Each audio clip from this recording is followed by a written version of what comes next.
basically it's really easy to watch all these like YouTube videos and see people waking up at like 4 a.m. and doing like living really regimented lives and then kind of saying, oh, I'm going to replicate that and do that. But the thing is like, I've found in the past when I've done that, like when I did in first year, it leads really quickly to like burning out and like not, and kind of periods of real unproductivity. And so I guess the key to success in that regard is just kind of taking bad days as they come and kind of just getting what you can done within them and not kind of taking it as not really getting fed up with like not achieving your goals or anything like that. Because there always is tomorrow and the day after that to kind of rework your routine and kind of get back into the gist of things. And just touching on what you said before, it's definitely really hard to like expect yourself to be perfect every day, wake up early, be productive. But I think it's just about striving to do your best. So even if you're not feeling like up to doing an entire day's worth of productive things, like just do what you can and make up for it whenever possible, I guess. Like I've definitely tried the wake up super early, work out, make a super healthy breakfast, and it's just not sustainable for most people. I know I value my sleep and stuff.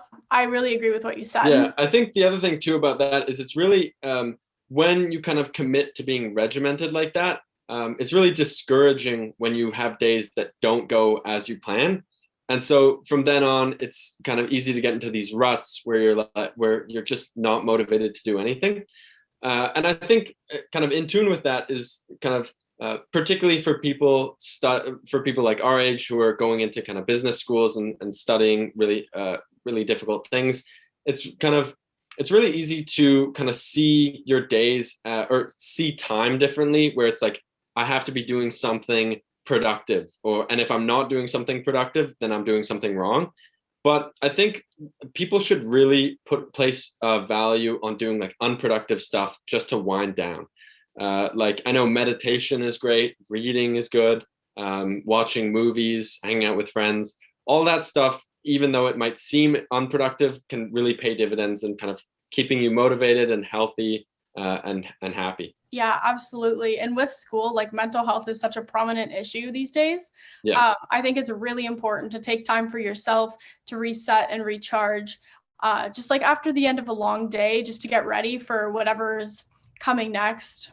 Yeah, I definitely think so. Because COVID-19 has been difficult for everyone. I like even me in second year, after having like made a lot of friends in first year and having those kind of connections going into the year. I can definitely see how it's made kind of the university experience a lot more isolating and a lot more atomized at that as well. And I guess that's part of the problem that we're trying to solve with CourseLnk is just kind of trying to fulfill that need for connection that has been exacerbated in the pandemic, but is also kind of really important at other times as well. And I guess the pandemic has kind of brought to light all these kind of social issues and kind of particularly those with mental health. Like there are new studies coming out practically every day about the pandemic's effects on mental health and kind of student mental health at that. But I think that makes it easy to forget that kind of in the years prior to the pandemic, a lot of universities were talking about having mental health crises. Like students, being a student has always been hard and will always be hard. And so you really just have to kind of use all the resources that you can to stay mentally healthy and to connect with others. Are there any resources that you would recommend for mental health and well-being?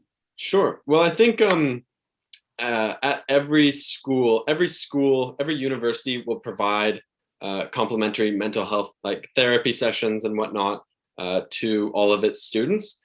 But I also think not necessarily resources that I could.